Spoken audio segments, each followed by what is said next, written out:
Today is October 4th. The Yankees lose game 1 to the Blue Jays and are now down, just like they were against the Red Sox in a playoff series.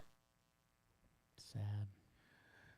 Welcome to Talkin Yanks. My name's Jimmy. His name is Jake. It's brought to you by SeatGeek, where you can use code YANKS10 for 10% off. JM Playoffs. JM Playoffs. Wow, JM Playoffs for 10% off. BBD is here. The Yankees lose. It was final 10-1? 10-1. 10-1. It was a game up until the 7th inning. 2-1 going into the bottom of the 7th, or bottom 6, was it? Bottom 7th. Bottom 7. Bottom 7. And then it all fell apart. We're going to discuss it. We're going to break things down into learnings versus concerns. Because some things that went bad, I'm not worried about in the future because I think it's not going to present itself again. Other things I'm worried about in the future. Yes. Some good, bad, some ugly, and we'll try to chop it up that way as well. I think a couple broad strokes before we get in. This was Kevin Gausman, their ace, against our 4-starter, Luis Gil. Luis Gil did not look very good at all. New members of the bullpen stepped up, so we'll talk about that with the bad members of the bullpen getting worse. And, yeah, if you weren't watching or you were watching at home, you saw the Yankees' approach on Kevin Gausman was try to get his fastball so you didn't have to deal with his splitter late in the counts. And that led to a couple extremely short. I think at one time there was 4 outs and 5 pitches. Yes. That was kind of the low moment in the Yankees game, and then they held. Yeah. And the momentum shifted, and they had one big opportunity, and we're going to talk about that. So the other thing I'd like to get out of the way, lineup decisions. There was a Ben Rice, Paul Goldschmidt decision. Yeah, I have that as a learning. If Gausman gets another game in this series, Ben Rice cannot start. He looked so lost against him. Yeah. Everyone else was identifying fastball and swinging at it and putting it in play and not getting results. McMahon had a good at-bat early. Vladdy makes the double play. Jazz gets a hit. Then McMahon hit a nice shot. Vladdy made a great double play. Jazz had a hit later on. Was it Barger in right? Barger made a great play. Great play. So the Blue Jays played their best game, and that's not out of the norm. Like, they played good Blue Jays baseball. So hats off to them. They played really well. It was our 4th starter, Luis Gil, versus Gausman. I still like where the Yankees are at moving forward, so I'm not doom and gloom right now. I don't think the Yankees could have won this game. I don't think they can win bullpen games. So I'm happy that the next 3 pitchers, Fried, Rodon, and Schlittler, should give them more innings, because I think this game, for me, Jake, I told you I kept breaking down to one moment. Right. There was a pitch decision. As on our live stream, I love trying to get in the mind of the pitcher and catcher. In the 4th inning, I think, Gil's last inning, he looked good at the start of the 4th inning. He got 2 quick outs. He looked at the end of the 3rd. He looked good. Genuinely, Hill or Heel? Gil. Okay, Heel came out in the 3rd. So the 3rd inning. Yeah. Okay. So the end of the 2nd inning, he started throwing his slider. The last batter of the slider, Ernie Clement, he struck him out. He threw 3 out of 4 pitches were slider versus him, something like that. And then he came out, and 3rd inning, he faced Springer, Lucas, and then Vlad. Springer, Lukes, and then Vlad. He got Springer out. He got Lukes out. He looked much better. He was spotting his fastball.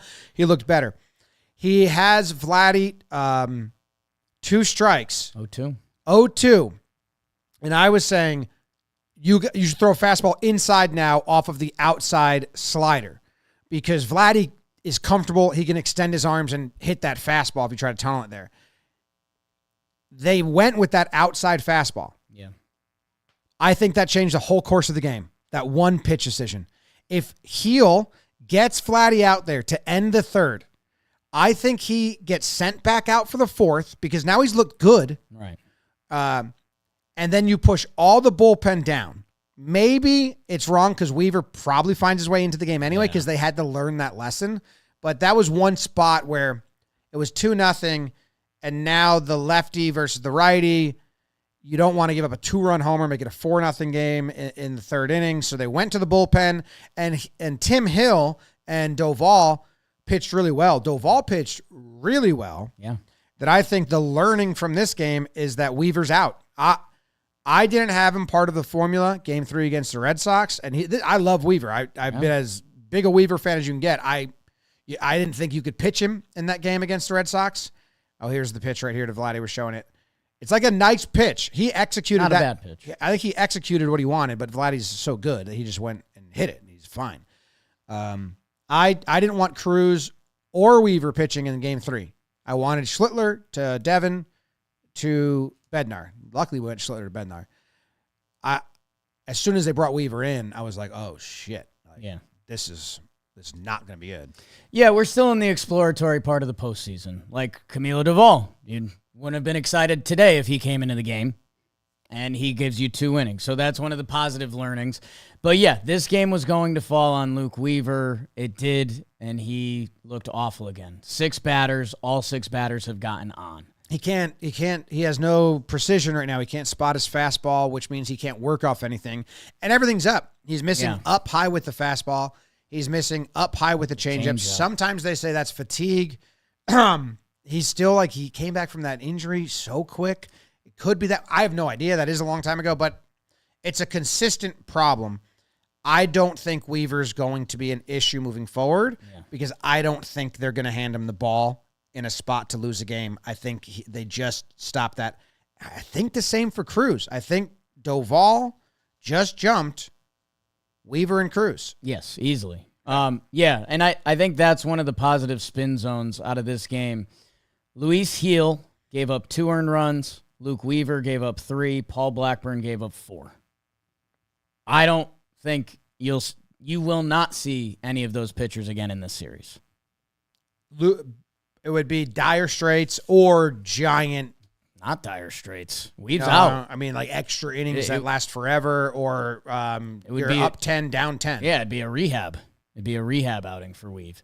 So, yeah, and we've talked a lot about the Yankee bullpen, that it's thin down there, that this was the Yankees' last effort. We've got some rest. He didn't pitch in that in the last 2 games against Boston, So we've had him pitch since Tuesday. So this was his, hey, if we're going to get through the postseason, it would be really nice to have Luke Weaver.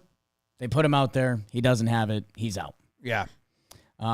So on the positive side, no, the Paul Blackburn stuff, none of that matters. If you were watching with the live stream, I was saying get it to double digits because that makes it feel more of a fake game. That's right where it landed, 10-1. I think it's Luke Weaver, and then this is the insane convo that we might have to tell our socials team not to clip. But Aaron Judge is in a weird spot right now. Yeah, I mean, Aaron Judge is having a great postseason. The offense has been brutal altogether. Judge is the best offensive numbers on the team. Judge's slash line after today, he has a 400 batting average. He has a 438 on base percentage. He has a 467 slugging. He has a 905 OPS. That's his slash line right now in the postseason. So in months from now, or history, or years from now, if this is how it ends up, you'd look at it and you'd say, well, look, like he performed that one. Yeah. But that strikeout with the bases loaded and those first pitch fastballs he got from Gossman, that's not the Judge we've seen. Right. That's not the Judge we've seen. That strikeout bases loaded killed everything. I will say, Bellinger and Stanton have to pick him up. They're really doing nothing. Yeah, I'm gonna walk back how I thought I was feeling about Judge. If Rice's stats are pretty rough, Stanton, if those guys have done anything, Judge's contributions and on-base percentage, we'd be really happy. We'd feel a lot better about. So I will take it a step back. Judge has been good. The strikeout with the bases loaded and the way it looked. Yeah, he hasn't chased like that. He doesn't do that often this year. There's a handful of times he's striking out on a pitch, especially like a ball 4. I wonder. Ball 4, it felt like he was pressing a little bit. It's Toronto. It's loud. It's the playoffs. all of that discussion around Judge that that at bat mattered more than his other 5 at bats he's had like in the past couple games. So that's why this conversation is happening. There should be a finger pointed at everyone else except Anthony Volpe and Ryan McMahon. Yeah, I mean, even Austin Wells now has contributed. His slash line is not great. Wells is having the complete, maybe opposite postseason of Judge. Yeah. His slash line isn't great. His overall numbers aren't great. But game 2 against the Red Sox, he got a big hit or put the ball in play nicely.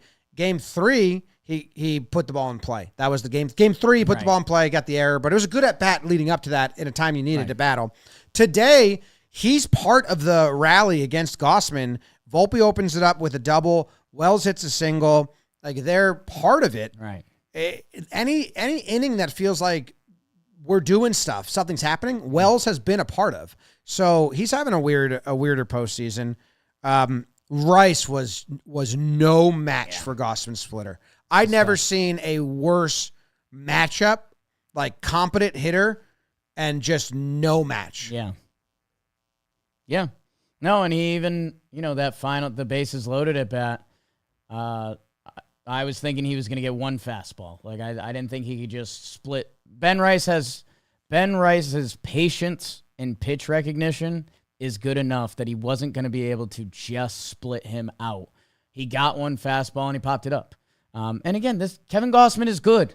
Like, Kevin Gossman is a good pitcher that you have to give him some credit. But on the other side of that was the Yankees not coming through in the one inning they had traction. And hey, Yankees offense stuff is going to start getting really loud because they had one inning against the Red Sox that could have been 0 runs.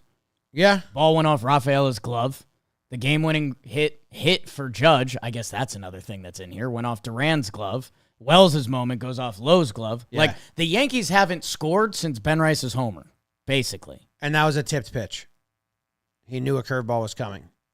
So, that is the fear. Wow! And that's the conversation that has a chance to get really loud tomorrow if they don't get some early runs. Well, I haven't looked into Savage, but it's Savages in the box versus Savage on the mound, and I don't know. They don't fare well against rookie pitchers sometimes, especially if is he a hard throwing rookie pitcher? Throws pretty hard, highest release point. Jordan MLB. Montgomery, does he have a higher release point than Monty? Are they going to battle for it if Monty comes back in his healthy? I guess I don't know. Monty didn't pitch this year, so I don't know. I think he has a fastball that pairs very well with his kind of split changeup. It's listed as a split. So how tall is Savage? It's this listed 6'4". Well, Monty's 6'6", so I bet when Monty comes back in the league, he's going to take him. 63% arm angle. He's pretty straight over the top. And the fastball's around 95. So, like, this doesn't have, I guess, what am I looking for? I get Cam Schlittler or, Louis Varland, who came out for Toronto today. And that's why Giancarlo gets a little comma after his tough day today. The most impressive pitching performance from any at bat today was Louis Varland against Giancarlo with the bases loaded. Knee buckles. Knuckle curve, 90, fastball, see ya. So, yeah. Do we want to do, what other negatives do we need to get out? Because there's a couple positives. Not a ton, there's a couple positives. I feel like we got a lot of it. I mean, Heel looked bad. Trent left on left is becoming if there is a late game at bat and there's a decision to be made, I think I want the button to be pushed. Savage throws right? Throws right. I'm fine with it. And, hey, let's... The positives... Did we have walks in this game? I mean, the belly walk. It was that one inning, right? 2 walks total. 2 walks in that one inning. Belly and Trent. So... Let's get the walks going. Savage has been walking hitters, and he's a young rookie in his debut. So, let's get the patience up a little bit. Yeah. Yeah, the positives are Tim Hill and Doval combined for 3.1 innings of no-hit ball. Volpe continues to have his one at bat was nice. He actually got such a pitch to hit and missed it. And then they pinch ran for Caballero. Before that, because I wonder if that was really nerdy analytics. Like, I wonder if Boone answered. I don't think he'd answer honestly. It's one way or the other. Like, okay, so if you didn't watch the game, McMahon is on first base and Volpe's up, and we're like, should they pinch run for McMahon with Caballero? Is much faster. There's only one out. One run game. One run tying run. What do they do? And you have the AL's stolen base leader on your bench. They don't do it. And then the count after 3 pitches, the count goes 2-1. Yeah. So it's a hitter's count. Volpe's got leverage. I'm sure the numbers skew. He's going to get a pitch to hit. And he's going to hit it. And so it's either very analytical that they're like, hey, now let's go. Like if that at bat goes 0-2, they're like, nah, let's not kill it. Let's not waste it here. But because it went 2-1, they go, let's do this. I'm hoping it's analytics meets meathead. Or it's Caballero was, taking a shit and just was late to get out there. I think it is analytics. I think it's what you alluded to that Did they answer it? I saw one tweet saying Boone said he changed his mind, but that wasn't a direct quote. I'm trying to find a direct quote. And I think we called him out on something like that earlier, and that's like his go-to answer. I think it's analytically driven. I think it's analytically driven with a twist of meathead of like, ooh, not only do we have the advantage in the count, but let's mess with the pitcher. And like, now he's got to think about the base runner. He wasn't thinking about the base runner. That I think that's what's going on, but I don't know. I don't know either. Okay, I have more positives. Ryan McMahon, good at bats. Yep. A great defense still. Mm-hmm. The last couple things we've seen McMahon do is dive into a dugout, and he had really good at bats today. Got robbed by Vladdy. Ryan McMahon, good. Our next 3 pitchers are Fried, Rodon, Schlittler. Big game for Fried. Big game for Fried and Jim. Bednar kind of needed a day off. Yeah, we didn't show our hand of top pitchers in a loss in a 5-game set. You got to win 3 now, and the way the odds go there. Well, and I think the other thing, obviously, Doval and Tim Hill are positives out of today. Those are going to be buttons that get pushed at some point. But, Jim, I think tomorrow is Fried, Devin, and Bednar, and that's it. Yeah, you hope you can do that. Because they haven't gotten extra rest yet. This is the first time, and there's an off day the next day. So this is the first opportunity they've really had to be able to push Williams or Bednar. So those are the only 3 getting the pill tomorrow. Yeah, I mean, Fried has to deliver, which you hope he does, Yeah. and he should. And he will. Max Fried. Trey Yesavage? Trey Yesavage. Yeah. Yeah, you want to win. Obviously, it's a 5-game set. Lots of teams have lost game 1. The Yankees did it in 2017, lost game 1 and game 2, and went on to move on. That is the bummer of not winning the division. Yeah. Is that you had to go play the wild card. You lost game 1. You had to use all your 3 pitchers. Yeah. You had to use your 4th starter in game 1 against the Blue Jays. Right? This could have been Schlittler. On the road because you had a horrible middle of the summer and lost to the Blue Jays. So it's not like I'm excusing it because it's actually just comes down to, hey, win the fucking division. Right. You were a game away at any point of the season. Beat your division opponents during the year. Like, emphasize that. For being in the Bronx with Max Fried. Yeah. Instead, you were in Toronto with Louis Seal. Yeah. It's a huge difference. Like, emphasize that next year. Come on. I'm feeling feeling okay about tomorrow. The winning formula has changed. Hopefully, what Doval did today can be replicated. Because what Weaver did will be replicated. And what Cruz did will be replicated. I don't trust those 2. I can't pitch either of those 2. Weaver's completely out. Cruz is a panic final out in a 4th or a 5th. And that's really desperate. He can't see those guys again. They didn't care at all, dude. No. Like, they didn't care about his splitter at all. And he hasn't looked, he spiked all of them. He hasn't looked like the good Fernando Cruz. He made a great athletic play on that bunt. Yeah, that was nice. But yeah, he has. I mean, go watch. You're a Yankees fan. Go watch Fernando Cruz May highlights, and that's a different cat. It's a different cat. So I think the good news is it should be freed to David tomorrow. And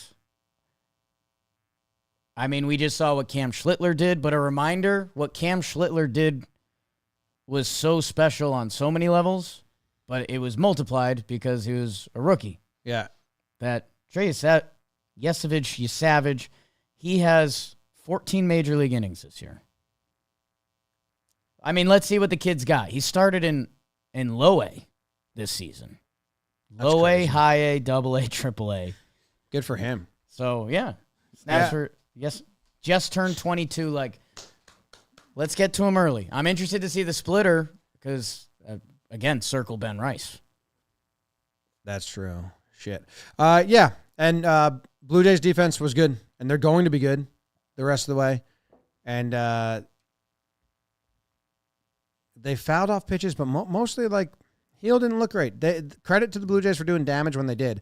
All those runs off Blackburn, I don't care about at all. No one should. He was in there just to throw strikes. Are they going to – we were joking, and it's a half joke, that they were going to Blackburn finds himself on the IL with fatigue and Yarby's on the team tomorrow. It's meant to be informative at this point. That for everyone asking that could be what happens. I don't know. I mean, how many pitches did he throw? He's not going to pitch again. Right. He threw 36. Well, his arm's tired. 36? It felt like he was out there for an hour. It was 1 inning, right? 2 innings? 1.1. Yeah. 1.1. Just all stunk. Well, he's there to – I don't know why he's on the roster, but that's what's going to happen. It's funny. Okay, here's a Andy Martino update. Weaver has been trying to clean up some tipping, which got in his head. He's going to get back to just doing his normal thing. I don't know. That's Hey, that's you don't. You know, Weaver's an honest guy, so if he's giving honest press conferences like that, we'll see a game 2 versus Seattle, but if that's what you need to tell yourself, that's fine by me. yeah, interesting. Okay, all right, that's a weird way to end it. All right. Well, anyway, see you tomorrow. We'll be live streaming pregame show. Win tomorrow. Win tomorrow. Win tomorrow. You win on the road. You go to the Bronx. You get 2 chances at home. Win tomorrow, and we're good. Win tomorrow. Go Yanks. Tell them, Grams. Go Yankees. Happy birthday, Mom. Sorry the Yankees lost. Sorry. Happy birthday.